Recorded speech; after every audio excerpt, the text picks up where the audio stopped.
The magic wore off at the end of the game for Illinois. Breaking it down now on the Sunday No Huddle with Robert Rosenthal from IlliniBoard.com. And Roberts, it's not necessarily a trend, but we've seen time and time again there are these scenarios where Illinois has the lead late in the game and just not able to finish it. Yeah, I looked it up today. It's crazy how close all of these games have been.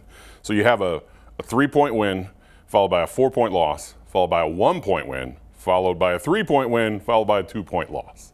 For me as a fan, look, I don't have enough high blood pressure medication to last for 60 minutes for all of these games because everything is coming down to the end. Yeah. So, in those 5 games, they found a way in 3 of them.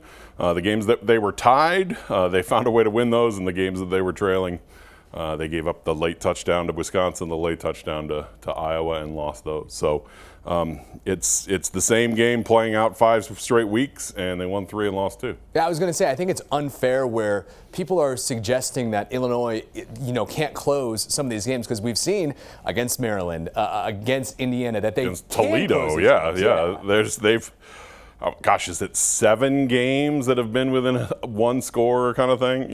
How many games have been within less than 5 points? A field goal here or there.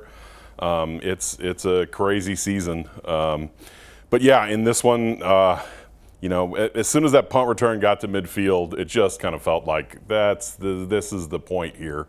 Iowa no longer has to go 80 yards. They don't have to go 90 yards. They have to go 50 yards.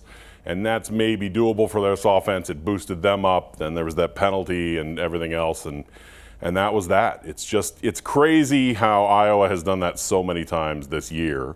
Some of the other games they won because they broke one long run. The rest of the day their offense did very much of nothing. And then they had that one play that broke it open, and that's what happened in this one. If you think about it, without that one fake, fair catch call against Minnesota, the one that got called back on Cooper DeJean, I was 10-1 right now, and their only loss is a bad loss to Penn State. But like you said, the Hawkeyes just seem to have figured it out where they're able to go out there with good defense, good special teams. Doesn't matter what the offense looks like. And Illinois made them look pretty bad in that game on Saturday. Doesn't matter. They will find ways to win, and they just keep doing that this year. It's such frustrating football to watch. It's just, I equated it to there was a high school coach at Edwardsville High School down by St. Louis named Bob Bone, and when he was the head basketball coach, he had this theory: no shot clock. They would stand and hold the ball the entire first quarter and then take a shot. And his theory was that will frustrate the other team so much, just standing there like, come on, let's do something. What are we doing? That was their advantage. And so they would do that every game, get the tip or get the first rebound, and then have their point guard just stand there for 8 minutes.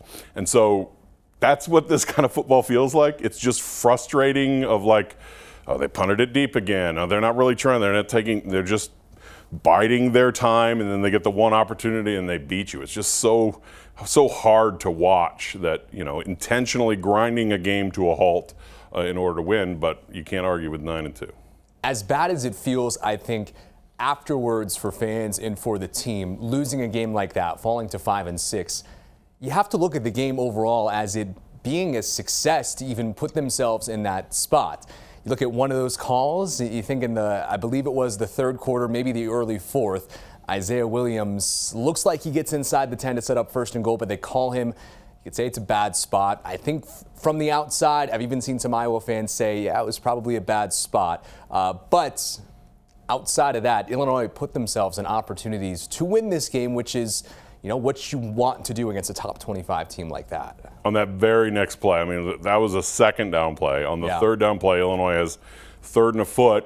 Paddock, they try and rush him up the middle. There's nothing there. He spins out, has the 1st down, but tries to bounce it outside just for a few more yards because he's thinking end zone at that point and gets tripped up and doesn't get the 1st down. So, yeah, I've thought a lot about that play, and from the press box, it looked like Isaiah Williams did have the 1st and goal. But if on the next play you have 3rd and a foot and you go backwards, that kind of negates any complaints about the spot. Like you had it, you should be able to get a yard. Obviously, John Paddock was so frustrated with himself right there. Like, why did I bounce that outside? Just dive over the line, and we've got first and goal. But that's how these games go. I mean, a Illini media member said to me in the press box at halftime, this is going to come down to one play. It just is. You just know this is.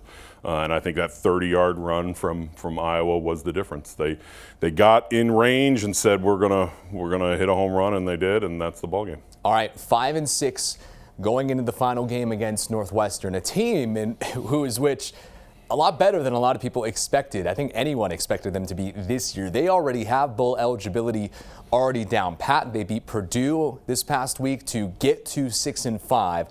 So no rematch of 2014. Both teams 5-6, and the winner goes to a bowl game. Do you think that helps maybe Illinois? Like the juice is still going to be there for the rivalry, but you know that the other side is not necessarily playing for postseason lives. I feel like for Northwestern to already have that 6th win, it's a lot of pressure off. That game in 2014, both teams were tied at the beginning. It's like, this is everything, this is it. In a game where Northwestern can put Illinois away, the 2015 game at Soldier Field, the day Bill Cubit was extended for 2 years. What was the quote in the press box? Not a dagger to the heart of the program. That day, Northwestern had locked up a bowl. I believe they were like ranked 24th or something like that.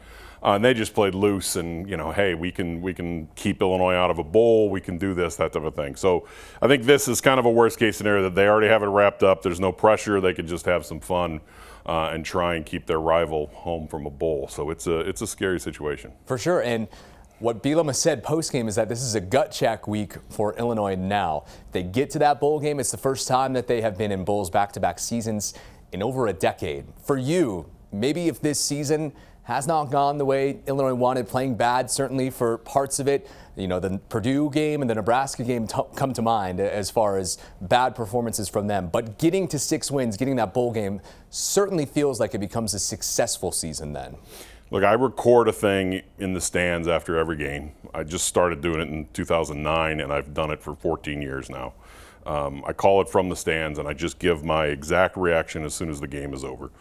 After the Toledo game, I had predicted a 6-6 season. After the Toledo game, I said on that recording, I'm like, maybe this Casey Washington catch on 4th and long, where they kept the drive alive and then kicked the game-winning field goals, maybe that's the difference at the end of the year between 5-7 and 6-6.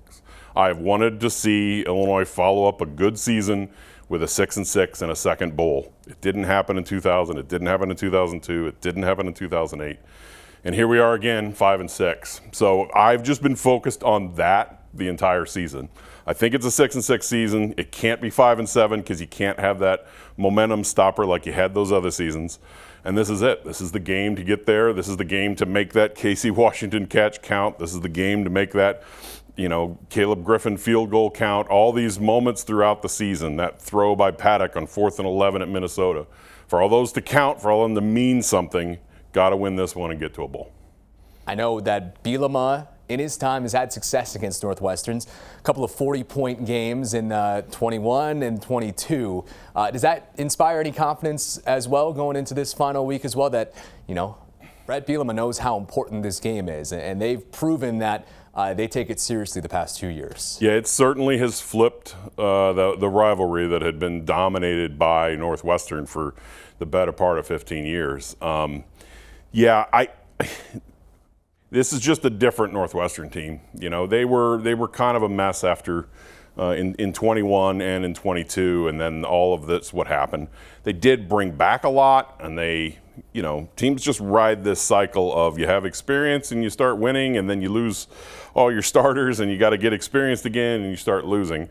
They're on the upswing of that cycle in Illinois after losing all these players in the offseason. It's probably on the downswing of that cycle for this season. But look, you've had 11 games now. You've put all the pieces back together. It's time to go play your best game, beat your rival, and get to a bowl. All right, 3 seasons. Brett Bielema is 3-0 against only one other Big Ten team. He can get there with Northwestern with the win. Do you know the other Big Ten team?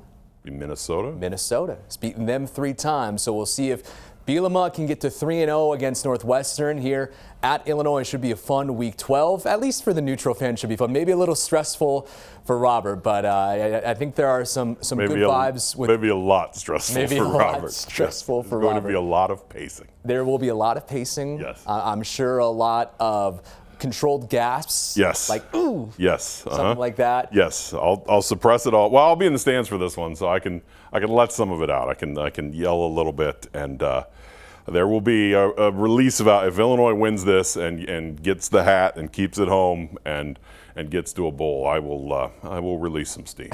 Here's hoping you are stocked up on your blood pressure. I am. medicine. I am. All right. 90-day supply. We're good. Good to know, Robert. All right, thanks so much. Hopefully we'll talk again next week. All right. Thanks, Andy.